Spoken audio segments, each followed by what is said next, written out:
ایک آیت ایک کہانی بقلم جمال آرزو من الظلمات الی النور۔ لیپ ٹاپ کھولے، کانوں میں ہیڈ فون ٹھونسے کسی مقرر کا لیکچر سننا اس کا سب سے پسندیدہ مشغلہ تھا۔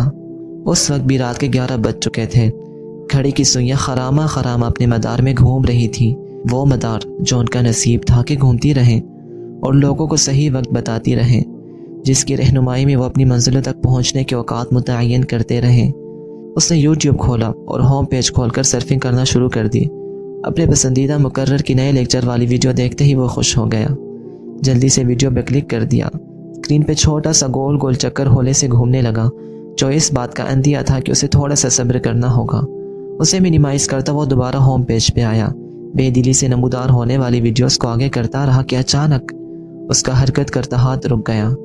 سجسٹڈ ویڈیو میں ایسی ویڈیو نمودار ہوئی جو شیطان کا نوجوانوں کو تباہ و برباد کرنے کا سب سے بڑا ذریعہ تھی۔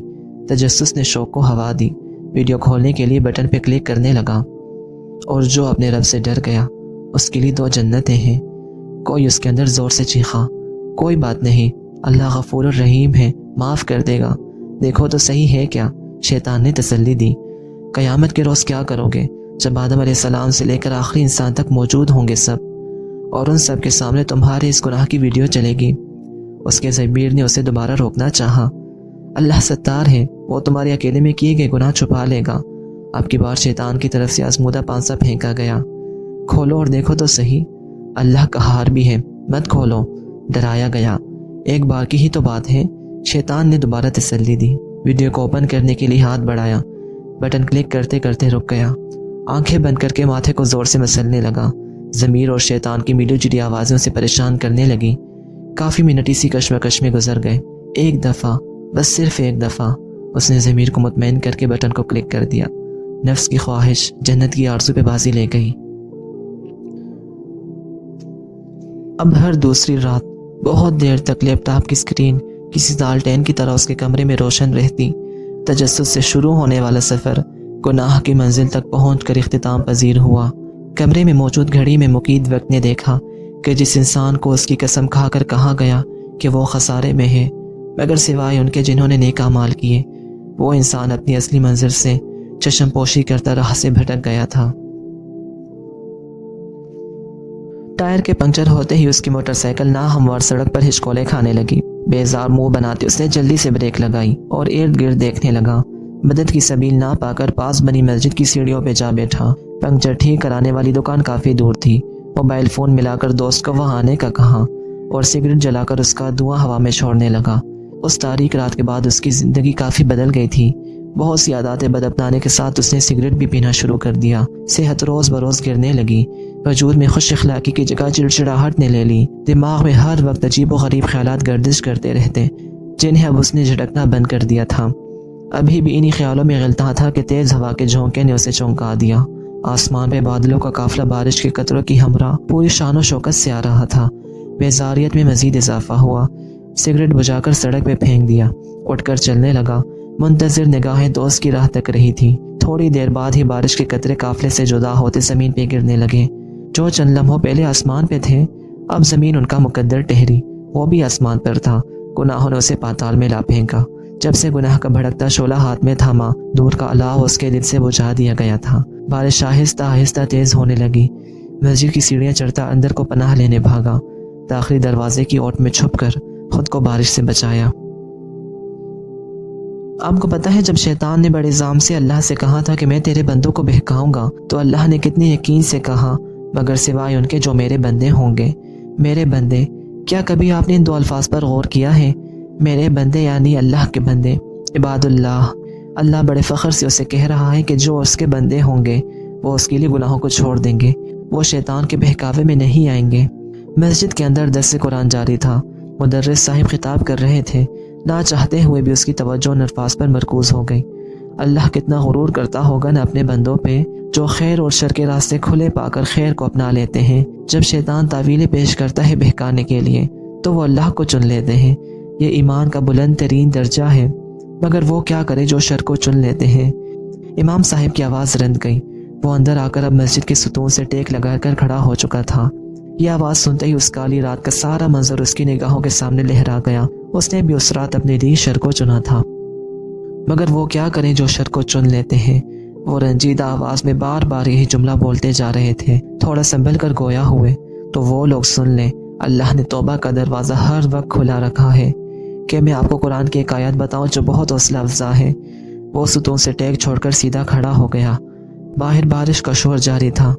غور سے سنو، اللہ یجتبی الیہ من یشاء ویہدی الیہ من ینیب۔ اللہ جسے چاہتا ہے اپنا کر لیتا ہے اور وہ اپنی طرف آنے کا راستہ اسی کو دکھاتا ہے جو اس کی طرف رجوع کرے۔ اے وہ لوگوں جنہوں نے شر کو چن لیا، لا تقنطوا من رحمت اللہ، اللہ کی رحمت سے مایوس نہ ہو، وہ واپس بلا رہا ہے۔ دیکھو وہ کیا کہتا ہے کہ وہ جسے چاہتا ہے اپنا لیتا ہے، تو وہ کیا تمہیں توبہ کرنے کی توفیق دے کر اپنے لیے چن نہیں رہا؟ کچھ لوگ ہیں جو اللہ کو چنتے ہیں اور تم توبہ کرنے والوں کو اللہ چنتا ہے۔ توبہ کرو، اللہ کی طرف جانے والا راستہ تمہیں بلا رہا ہے۔ وہ آیت میں واضح کہہ رہا ہے، میری طرف آ کے تو دیکھ، راستہ نہ دکھا دوں تو کہنا۔ آنکھوں میں آنسوں کی آمیزش ہو چکی ہے، یہ امام صاحب کی لرزتی آواز واضح بتا رہی تھی۔ قرآن ایک معجزاتی کتاب ہے۔ بعض اوقات خاص حالات میں کچھ ایسی آیتیں ہماری نظروں سماعتوں کے آر پار ہوتی ہیں کہ ہمیں ایسا لگتا ہے جیسے وہ ہمارے لیے ہی نازل ہوئی ہوں، جیسے اللہ ہم سے ہی مخاطب ہو۔ اسے بھی مسجد کے ستون کے پاس کھڑے اس وقت ایسا ہی لگا تھا۔ چہرے کو ہتھیلیوں سے چھپاتا زار و قطار رو پڑا۔ تو کیا اللہ مجھے بھی واپس اپنی طرف بلانا چاہتا ہے؟ اس نے خود سے سوال کیا۔ پر میں تو بہت ناپاک ہوں، اتنا عرصہ گناہوں میں لت پت دن رات گزارے کہ اب خود سے بھی نفرت ہو گئی ہے۔ وہ اللہ مجھ سے کیسے محبت کر سکتا ہے؟ کیسے؟ اس کی ہچکیاں بن گئیں۔ فلاح پا گیا وہ شخص جس نے پاکیزگی اختیار کی اور اپنے رب کا نام یاد کیا اور پھر نماز پڑھی۔ امام صاحب نے سلسلہ کرام کو آگے بڑھاتی سورہ اعلیٰ کی آیت کی تلاوت کی۔ یقیناً آپ میں سے بہت سے لوگ سوچ رہے ہوں گے کہ اللہ نے انہیں کیوں چنا اپنے لیے، توبہ کے لیے؟ دنیا میں تو اتنے سارے لوگ ہیں۔ اس نے چونک کر سر اٹھایا۔ آج اسے ہر سوال کا جواب ملنے والا تھا۔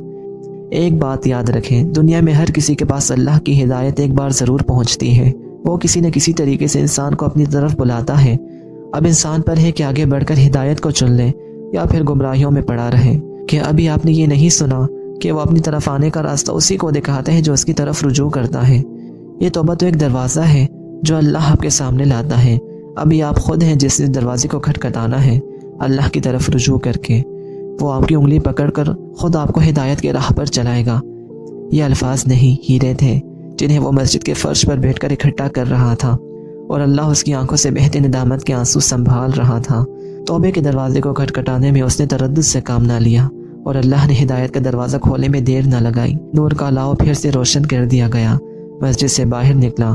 بادل و بارش گھن گرج کے ساتھ جا چکے تھے۔ سیڑھیوں سے اترتے اس نے اوپر آسمان کے پردے کے پیچھے موجود اللہ کو محبت بھری نظروں سے دیکھا، آنکھیں بند کی اور زیر لب آہستہ سے شکریہ بول کر سیڑھیوں سے نیچے اتر گیا۔ چند لمحوں کے لیے مسجد میں پناہ لینے والے کو ہمیشہ کے لیے امان دے دی گئی۔ سبحان اللہ۔ لیکن جو شخص اپنے رب کے سامنے کھڑا ہونے سے ڈر گیا اور اپنے نفس کو خواہش سے روکا، بے شک جنت ہی اس کا ٹھکانہ ہے۔ النازعات۔ اللہ ہمیں سننے، سمجھنے اور معافی مانگنے کی توفیق عطا فرمائے، آمین۔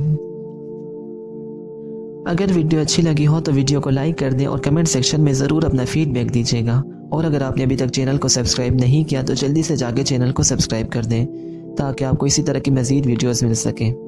السلام علیکم۔